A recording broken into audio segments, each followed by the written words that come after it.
اللہ تعالیٰ جب تہجد میں دعا قبول کرنے لگتا ہے تو کچھ خاص نشانیاں ظاہر ہونے لگتی ہیں۔ یاد رکھو، اللہ آپ کی دعا تہجد میں قبول کرنے والا ہوگا تو آپ کو محسوس ہوگا کہ آپ کا اللہ سے تعلق مضبوط ہو گیا ہے اور آپ کے حالات میں بہتری آنے لگتی ہے۔ تہجد کیا ہے؟ یہ وہ نماز ہے جو ہم پر فرض نہیں کی گئی، تو پھر اس کا اجر اتنا کیوں ہے؟ آپ نے کبھی یہ سوچا ہے اس کا اجر اس لیے ہے کیونکہ اس کا پیغام نہیں آتا، اس کے لیے خود اٹھا جاتا ہے۔ آپ کے دل میں موجود تڑپ آپ کو اٹھاتی ہے، ایسی تڑپ جو گہری نیند سے اٹھا لاتی، جو ہمیں آدھی رات میں اپنے بستر پر سکون سے سونے نہیں دیتی۔ اور اس تڑپ کے ساتھ جب بندہ اپنے رب کے حضور اپنی پیشانی زمین پر رکھتا ہے تو اس کا وہ سجدہ اسے فرش سے عرش پر لے جاتا ہے۔ اس خدائے بزرگ و برتر کی رحمت اپنے بندے کو اپنے سائے میں لے لیتی ہے۔ بندہ اپنے رب کے سب سے قریب ہوتا ہے، اس وقت بندے کا بہایا ہوا ہر آنسو آنکھ سے بہتا ہے اور سکون دل میں اتار دیا جاتا ہے، ہر تکلیف ہوا میں کھوسی جاتی ہے۔ اس وقت رب اتنا قریب محسوس ہوتا ہے کہ لگتا ہے بس وہ ہمیں ہی سن رہا ہے۔ وہ ہمارے اندر ایک ایسا یقین پیدا کر دیتا ہے کہ اس نے ہماری مانگی ہر دعا کو قبول کر لیا ہے اور ہماری ہر خواہش کو صحیح وقت پر پورا کر دے گا۔ تہجد کا وقت خدا کی محبت کا عروج ہوتا ہے۔ تہجد بہت خاص ہوتی ہے، بہت خاص۔ تہجد اللہ کی طرف سے ہمارے لیے ایک ایسا بند دروازہ ہے جو صرف تہجد کی عبادت سے ہی کھلتا ہے۔ یہ دروازہ صرف ان لوگوں کے نصیب میں ہوتا ہے جو واقعی اللہ کے قریب ہوتے ہیں، اور سب سے بڑھ کر اللہ خود انہیں تہجد کی طرف لاتا ہے۔ رہتا تو وہ خدا ہر طرف ہے، پر تہجد میں خاص سیاہ کالی چادر کے پیچھے رات کی اندھیری میں صرف وہی لوگ اللہ کو دیکھ پاتے ہیں جس نے اللہ سے بے پناہ محبت کی ہو۔ اس وقت اللہ اور آپ کے درمیان ہونے والی گفتگو، آنسوں سے بھری ہچکیاں، دل میں کی گئی باتوں کی آوازیں صرف اللہ کے سوا اور کوئی نہیں سن پاتا۔ اس وقت تہجد کے سجدے میں نہ تو سر اٹھانے کا دل کرتا ہے اور نہ ہی آسمان سے نظر ہٹانے کا۔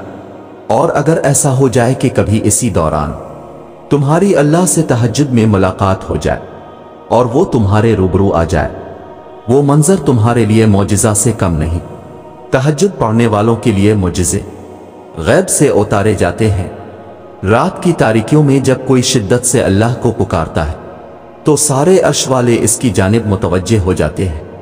پھر اللہ فرماتا ہے، کہو کیا مانگتے ہو، کہو کیا فریاد لائے ہو، کہو کیوں رو رہے ہو اے دن بھر مسکرانے والے۔ پھر جب تم اپنی عرضیاں اسے سناتے ہو اور اس کے روبرو سجدے میں گر جاتے ہو تو وہ حکم دیتا ہے ان دعاؤں کی قبولیت کا جن کے جواب تمہیں لگتا تھا کبھی نہیں آنے والے۔ پھر وہ تم سے کہتا ہے، لو بھر دیا دامن تمہارا، یقین کی جھولی پھیلانے والے، کن لکھ دیا گیا ہے۔ اب میں تمہارے نصیب میں مان گیا ہوں، میں مان گیا ہوں تم سے، مجھ کو منانے والے۔ تمہیں لانا تھا مجھ تک یہ امتحان تو بس تھے بہانے۔ تہجد میں کچھ تو خاص ہے، تبھی میرے اللہ نے اس کو اتنی فضیلت والی عبادت کہا ہے۔ کچھ تو خاص ہے، تبھی اللہ اپنی اس عبادت کے لیے پہلے آسمان پہ آتا ہے۔ کچھ تو خاص ہے، تبھی اللہ کسی کسی کو چنتا ہے، جس کو چن لیتا ہے پھر اس کے لیے معجزے کرتا ہے۔ تمہارا تہجد تک آنا ہی تمہاری دعوی کی قبولیت کی سب سے بڑی نشانی ہے، پھر تم کیوں اس کی دیری کو اس کا انکار سمجھتے ہو؟ تہجد اللہ کی طرف سے دعوت نامہ ہے۔ جب اللہ کو کسی سے ملاقات کرنی ہو اور بات کرنی ہو تو وہ اسے تہجد کی لگن لگا دیتا ہے۔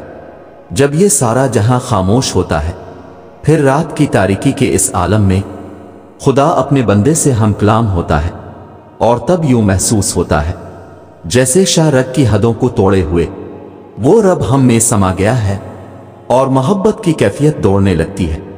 پھر میرا رب فرماتا ہے، مانگ مجھ سے میرے بندے، تو نے جو مانگا میں نے دیا تجھے، مگر تب اللہ کے سوا کسی کی طلب ہی نہیں رہتی، اور پھر طلب اللہ کی ہو اور وہ نہ ملے، ایسا تو ممکن ہی نہیں۔ تہجد کا آغاز انسان سے تو ہو سکتا ہے، مگر اختتام صرف اللہ ہے۔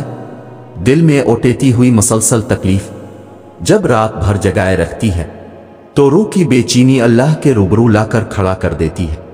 پھر کچھ درد سنایا جاتا ہے، اور دعا کے لیے بے جان ہاتھوں کو اٹھایا جاتا ہے۔ جب سارا غبار باہر نکل آتا ہے تو سکون کی عجیب سی کیفیت طاری ہو جاتی ہے، جیسے سارے داکے کسی نے اپنے اندر جذب کر کے روح کو آزاد کر دیا ہو۔ اللہ سے کی گئی وہ ایک ملاقات، وہ ایک گفتگو ساری الجھنیں سلجھا دیتی ہے۔ پھر مجازی ڈاکے نہیں بلکہ حقیقی محبت سونے نہیں دیتی، پھر رات کی نیند اچھی نہیں لگتی، پھر بس اللہ سے ملنے کی طلب رہتی ہے، پھر دنیا کی خواہشیں ختم ہو جاتی ہیں اور عرش والے کی لت لگ جاتی ہے۔